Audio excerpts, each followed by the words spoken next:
नमस्कार, आप देख रहे हैं आरडी न्यूज़। मैं हूं योगेश चक्रवर्ती। लोकतंत्र की नई चुनौतियां और चुनाव आयोग की भूमिका पर आज जगजीवन राम शोध संस्थान में एक सेमिनार का आयोजन किया गया और इसमें बड़ी संख्या में लोगों ने हिस्सा लिया और मुख्य वक्ता रहे बिहार विधानसभा के पूर्व स्पीकर उदय नारायण चौधरी, जो इस वक्त हमारे साथ हैं। आइए इनसे बात करते हैं। चुनौतियों का जिक्र तो आप लोग चुनाव से पहले भी करते रहे हैं, तो अब जब चुनाव में आप लोग को करारी हार मिली है तो उसे किस तरह से देखते हैं? देखिए, हमको चुनाव में हार नहीं मिली है। हम इस हार को हार नहीं मानते हैं। हमको हराया गया है, ज़बरदस्ती हराया गया है। इसमें सिस्टम की जीत हुई है। सिस्टम जीता है, चुनाव आयोग जीता है।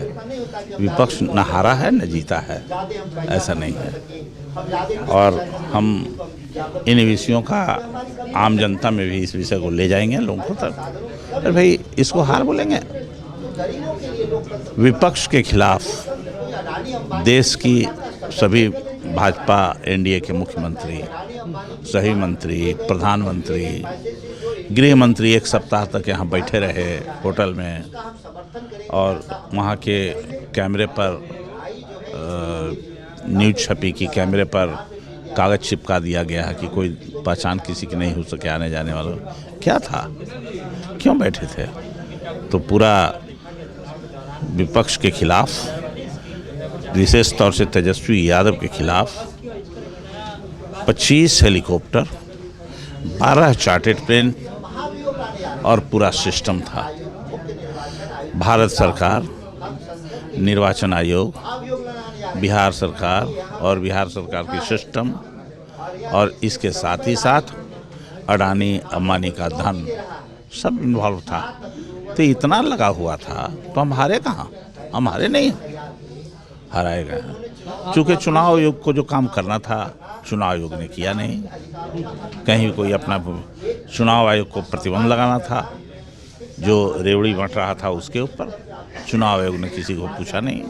आचार संहिता लगा रहा था, जब से वो 6 महीना पहले आचार संहिता लगता था, पहले लगाया नहीं।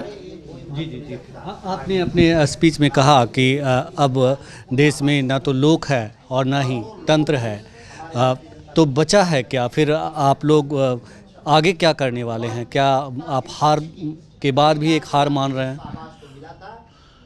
मैंने ठीक ही कहा कि अब देश में न लोक है न तंत्र है, दोनों दो किराने हो गया है, टूट करके अलग अलग हो गया। हम लोग तो अभी जोड़ने का ना काम करेंगे। विपक्ष का काम है जोड़ने का, ये संविधान बचाने का। तो संविधान को बचाने के लिए, आम जनता की हक अधिकार के लिए और लोकतंत्र को जिंदा करने के लिए हम लोग अपनी लड़ाई लड़ेंगे, आम जनता में ले जाएंगे, लोगों को जागृत करेंगे। हाँ। लेकिन जिस तरह से चुनाव आयोग पे आप लोग आरोप लगा रहे हैं और चुनाव आयोग पे पहले भी आप लोग उंगलियां उठाते रहे हैं, मामला सुप्रीम कोर्ट में भी गया लेकिन सही वक्त पे न्याय नहीं मिल सका। ऐसे में नहीं लगता कि लड़ाई बहुत ही कठिन है? कठिन तो लड़ाई हमेशा होती है, लेकिन हम हार मानेंगे तब ना लड़ेंगे। कठिन है। अब न्यायपालिका कहाँ है? बुलडोजर चल रहा है। किसी कोर्ट के फैसले से चल रहा है क्या? इनको कौन कहा कि आपको एक्शन लेने का, गोली मारने का अधिकार है क्या? किसी को अपराधी है तब भी उसको गोली मारने का अधिकार है क्या किसी प्रशासन के लोगों को? लेकिन तो साफ चुनौती दे करके कहा जाता है गोली मारो। अरे, इसके लिए न्याय है, सब कुछ है। तो हमारे संविधान में जो संवैधानिक अधिकार हैं, न्यायपालिका, कार्यपालिका, विधायिका, तीनों अलग अलग है शक्ति, तो उन शक्तियों को ही छेड़ा गया है। तो ये कार्यपालिका के द्वारा न्यायपालिका की शक्ति को हस्तक्षेप करके छीन लिया गया है, तब ना गोली मारिएगा आप। तो न्यायपालिका अब नहीं है, इसका मतलब। आपने एक बात कही कि भाई 24 हेलीकॉप्टर, प्लेन, 12 और चार्टर्ड प्लेन, ये तमाम चीज़ें थी जो आप लोगों के खिलाफ लगी हुई थी और तेजस्वी यादव एक हेलीकॉप्टर से पूरे बिहार में घूम रहे थे। लेकिन आरोप तेजस्वी यादव पे ये भी लग रहा है कि तेजस्वी यादव किसी अपने नेता तक को भाव नहीं दे रहे थे। समय कहाँ था? ये बात ठीक आपका कहना है कि भाव दे रहे थे, ऐसा नहीं कि नहीं दे रहे थे, लेकिन समय अनुकूल नहीं था उतना समय देने का, इसलिए शायद नहीं दे पाए होंगे। ये तो विचार का विषय है, हम लोग बात करेंगे। लेकिन आपने अभी अपने स्पीच में भी कहा कि हम सिर्फ लोकतंत्र की बात दूसरे के लिए ना करें, अपना आंतरिक लोकतंत्र भी देखें। आंतरिक लोकतंत्र की बहुत उस पर विचार करने की सख्त ज़रूरत है। तो आपको लगता है कि आपके पार्टी के अंदर जो लोकतंत्र है वो नहीं है और उस पे विचार करने की ज़रूरत पार्टी नेतृत्व को है? एक पार्टी की, आपने पार्टी के बारे में केवल नहीं कहा, हमने इंडिया गठबंधन के बारे में कहा। आप ध्यान दीजिए, ठीक है, इंडिया गठबंधन को भी पूरे लोकतांत्रिक प्रक्रियाओं को लागू करने के लिए ध्यान देना होगा, समयानुकूल उस पर भी विचार करना होगा।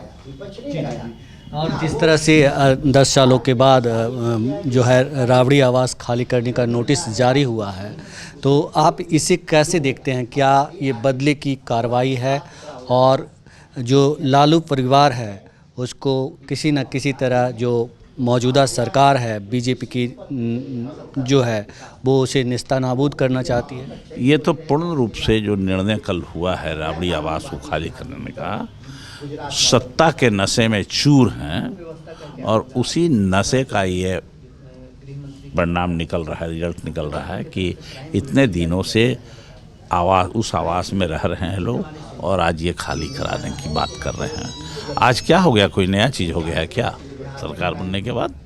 ऐसी तो कोई बात है नहीं।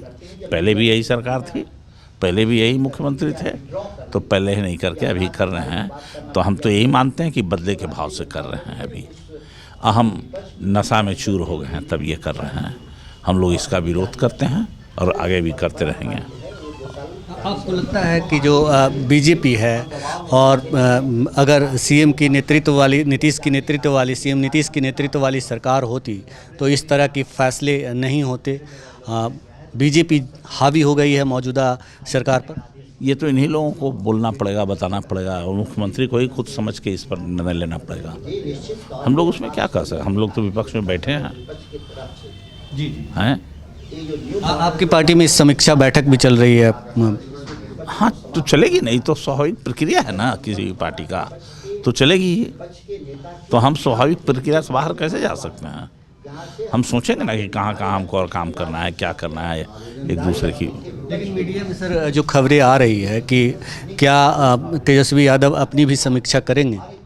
मीडिया के खबर पर हम चलें कि हम अपनी खबर पर चलेंगे? मीडिया जो कह रहा है, मीडिया की बात मानेंगे हम लोग? ये कौन मीडिया बोल रहा है? ये तो वही गोदी मीडिया बोल रही है, अडानी अंबानी की मीडिया बोल रही है। तो हम उसके कहने से चलेंगे? वही हमारा मार्गदर्शक होगा।